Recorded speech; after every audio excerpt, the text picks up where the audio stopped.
today's episode of PJ and the Beard, we're going to take a look at a pedal. But before we get into that, I'd like to ask you to consider subscribing to the channel. Click on the notification bell. Your interaction with us helps us interact with great people in the industry. In this case, we went to our friends at zZounds and said, hey, can you give us something from our friends at Greer Amps, which we've engaged them before. So we asked for the Sure Shot clipping boost with one knob that says loud. Yeah, and Greer Amps, Nick's a great guy. We talked to him when we did the Electra series. It's Electra series. That opening series premiere has interviews with all kinds of cool people in it. Nick was one of them. Jamie Stillman. Yeah, there's a bunch of them, but he talked to us about it. He sent us at that time the Black Fuzz for that series, which was really cool. And he's just been kind of a great guy to get to know a little bit through that and work with. Probably most known for the Lightspeed as their transparent overdrive.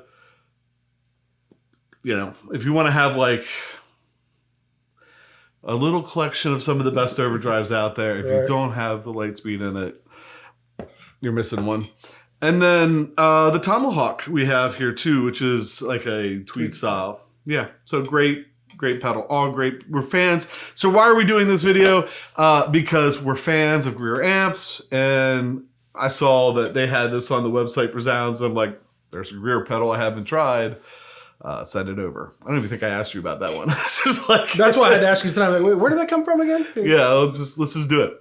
So let's jump right into it. We have a whole bunch of clips for you with a whole bunch of different guitars, so you can see what this sounds like if you just play a guitar and kick it on. And we'll get to that with Drive too. Yeah. But now, so the knob twisting part, I grabbed while we still have it, the PRS S2 Special. Playing through the Tyler, through the LS Echo Tour, and we're going to roll through the range of that. Yeah, I'll just click it on and off so they can hear, right? Right, yep.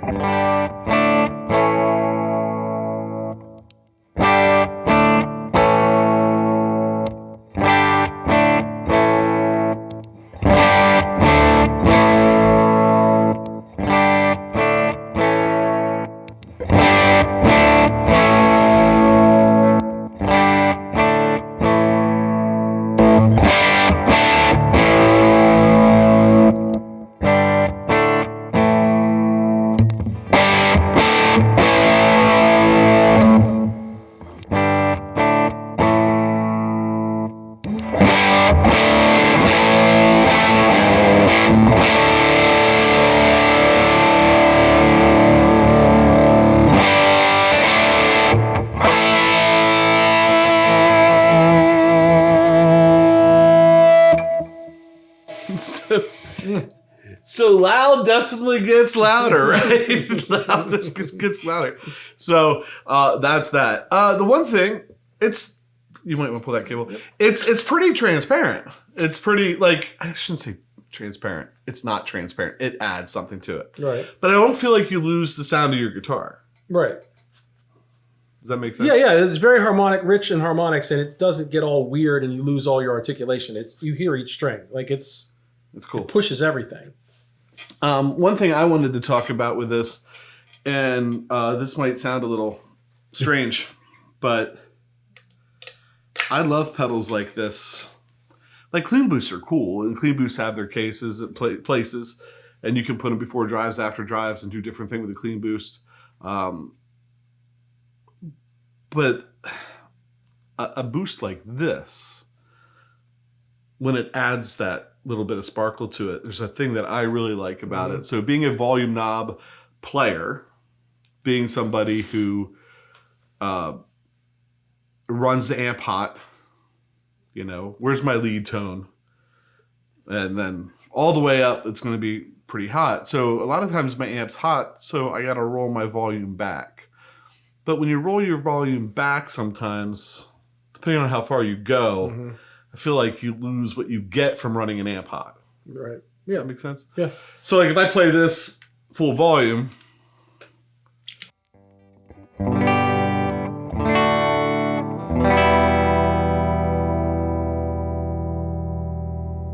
and then I roll the volume way back,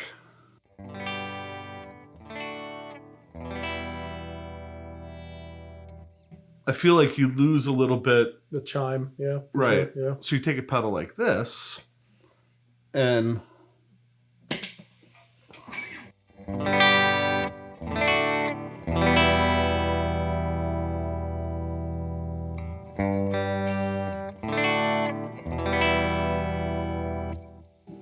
you bring that back a little bit, even though your guitar is maybe not as loud as it was.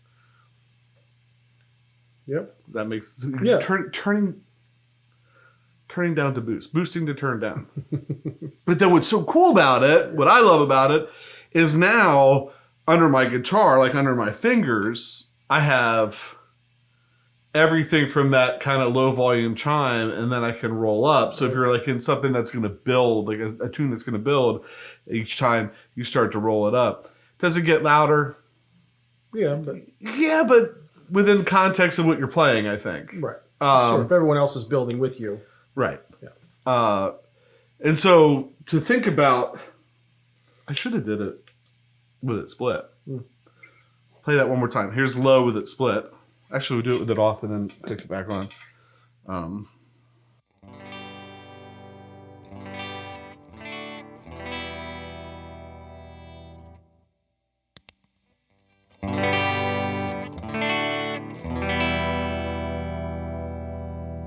I feel like you can really hear with it. Oh, for sure. So say we're building, and now I'm going to start rolling that volume up during the build.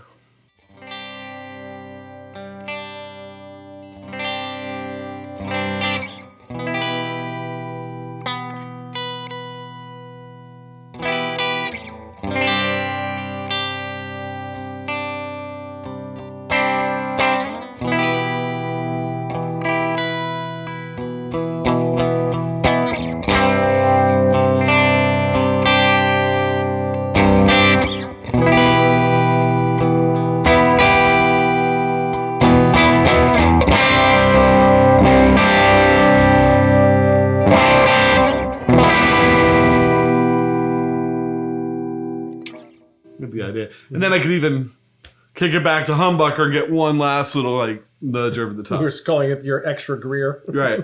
Your gearbox has an extra Greer now. 6-speed. I don't know. You're welcome, Nick. Feel free to use that. I'm sure you've never heard I'm sure he's never heard it. Yeah, never. So it's just so cool. And then, if you have a overdrive after it, and so you have your overdrive on, you're like, my overdrive sounds good, but man, I wish I had just one more Greer to kick it up into. Yes. You could kick it on for there. So let's show you what it sounds like. I think it's just clean. We got it in the Tyler. We'll keep it in the Tyler. Let's use a whole bunch of different pickups and just give you an idea what it sounds like when you kick that on at maybe some various levels. You want to do your clip with 4 guitars first. That's right. That's why there's a lot of holes back there. So first thing I grabbed was the Silver Sky. It's become very familiar to me since we were able to get it here for the channel. I kind of know what I'm getting out of it, so I played a pass clean, and then I hit the Sure Shot on, played the same thing. You can hear what it did there. And then I moved on to our Telly makeover, a Mexican Telly that got some twisted Telly pickups, a bridge, a Bigsby, and the Mastery bridge. So we like tripled the price of this guitar. I played it in the neck, actually, and played the same thing as I did on the Silver Sky. And then we want to give you some more flavors, and because there is a lovely 79 Les Paul Custom floating around down here that doesn't get enough love, I grabbed that. It's the and vintage Harrington Burst. That's right, the Harrington Burst. There's a story. I guess we didn't do a full story about this guitar yet, but we did. Did we? Yeah. There's a story about this guitar. I did it in the middle. With both, played the same thing, and then kicked on the Sure Shot. And then for the last thing, again, while they're still hanging around, one of the other guitars we have on loan from zZounds is the PRS Studio SE.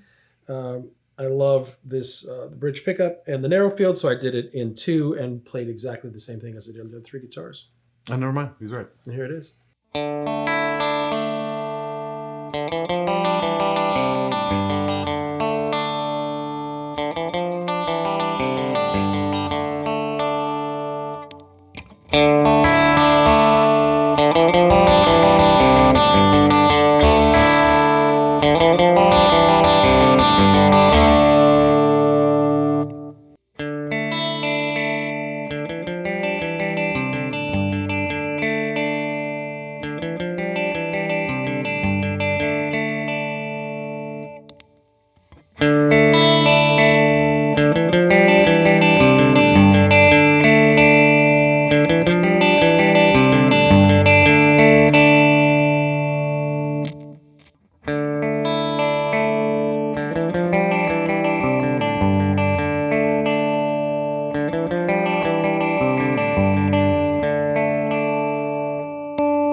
So kind of the same thing from me. Picked a little riff, played it a couple times, kicked on the Sure Shot to boost it. I started with my McCarty in the bridge pickup on a full humbucker. And then when I was done with the McCarty, I went to an American Fender Strat. I think I also was in second position because it sounds like a Strat in the second position. And I thought it was really cool how when you kicked on the Sure Shot, it boosted it, but it still sounded like a Strat. It didn't bother that.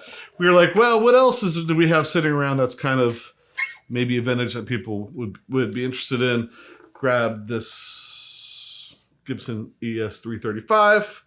I believe I played it in the bridge. Something about the bridge pickup, honestly.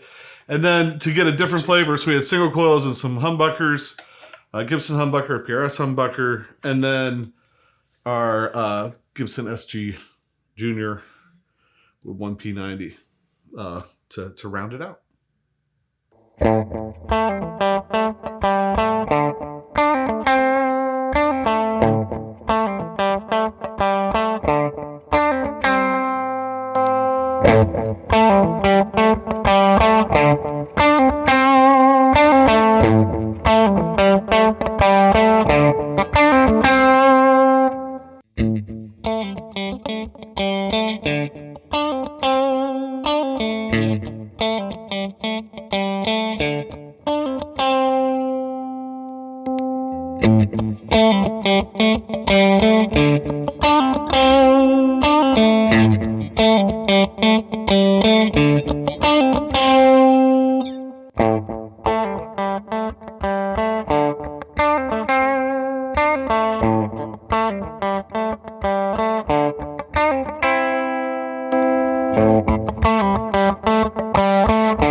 Promised, we said we would try it with a drive, and I grabbed the aforementioned Greer Lightspeed. So the first part of my clip will be the Lightspeed, and then the second part will be the Lightspeed paired with the Sure Shot. You'll probably see us reach down and hit it, and you'll hear it.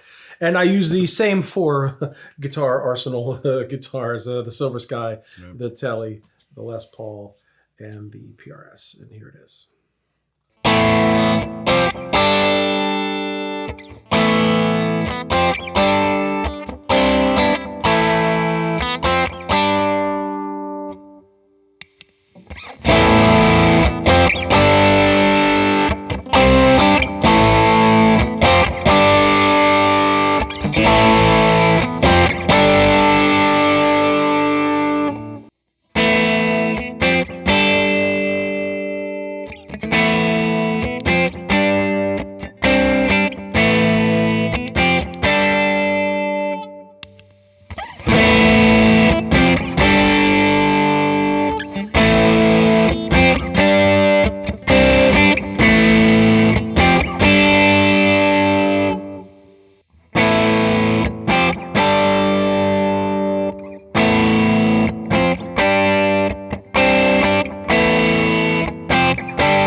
So same thing for me. I had the Barber Electronics Direct Drive running into the DLS Echo Tour into the Tyler.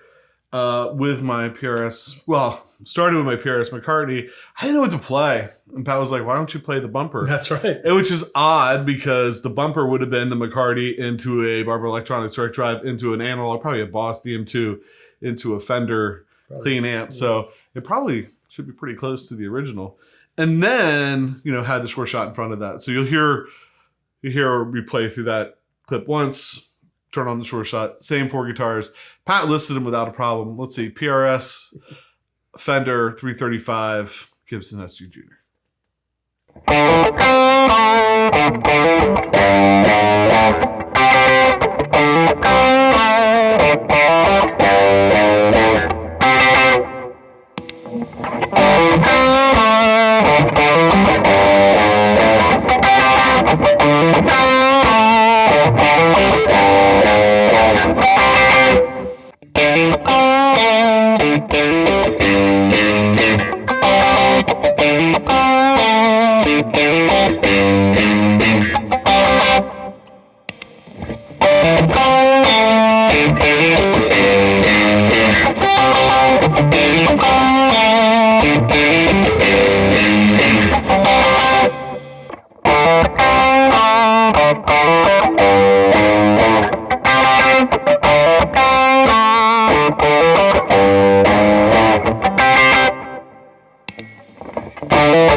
That's all the clips and a little bit of knob turning we have for you tonight. I think maybe a quick final thought before we get out of here, Pat. Do you need? Normally I'm passing you a guitar. You need this little tiny.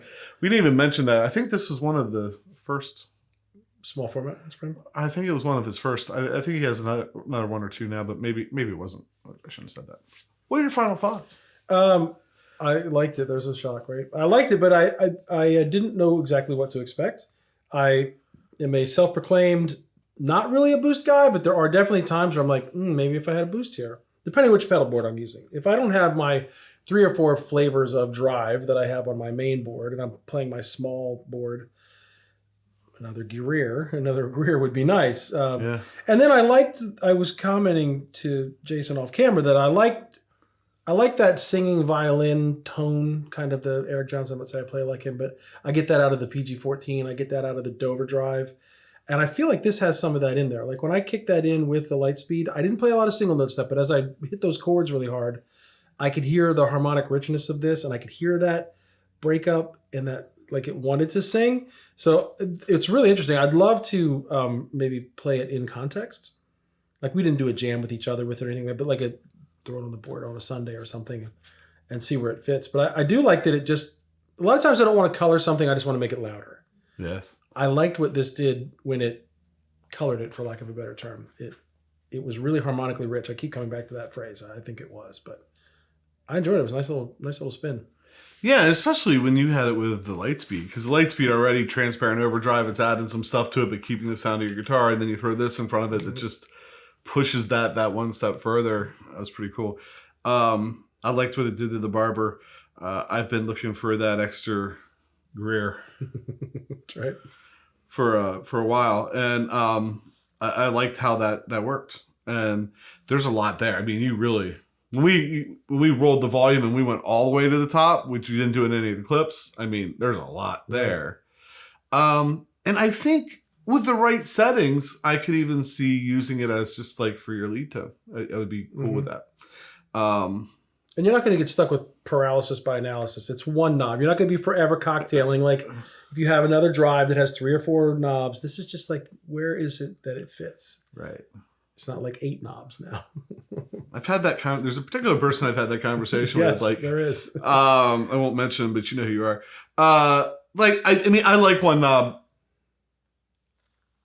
pedals. I've been told that one knob pedals aren't big sellers, but I like them. There's something I like about just like it takes no brains. And so maybe if your ear like mine isn't as good as somebody like, I do think there's a little bit of that. There's people that can sit down with 100 knobs and really dial in the tone. Right. I need it to be a little more idiot proof. I need it to be just like, it sounds good no matter where I put the knob, and there's only one knob, so I'm fine, kind of thing. Yeah, I love what it does, especially when you roll the volume back. If you had like a setting where you had kind of a nice big, a nice big reverb and a nice big, the telemarketers want to give me a $75,000 loan. And they won't stop calling me about it. The underwriters from your institution are calling you? Yes. Your institution. We're happy to inform you that we've improved your loan. Look, I'm going to hang up on them. Anybody want their number? It's 9. Oh, I missed it. What you're going to see now is because of that loan, this is all going to transform. We're going to just pimp out the studio. Yes. So, oh my gosh, I forget. I know. One knob. Anywhere you turn, it sounds good. Yeah. Oh no, I was saying if you had like a big delay or a big reverb, had like a nice kind of trailing tape delay that was going in time with the music. I'm not gonna lie, a lot of times tape echo and maybe a little analog delay sitting underneath of that. But if you have that kind of big sound, this on its own when you roll it up might sound really cool. I would like it with that. I'm not saying you have to, but I would like it with that. Yeah, I could see taking a clean solo with it by rolling the volume back and clicking this on. It's going to add a little bit of sparkle, but your guitar stays pretty clean. So who knew that these two guys could talk this long about one knob pedal. A pedal with one knob on it. I think we had an episode about a guitar stand that went 12 minutes. Maybe. So anyway, that's the Greer Sure Shot.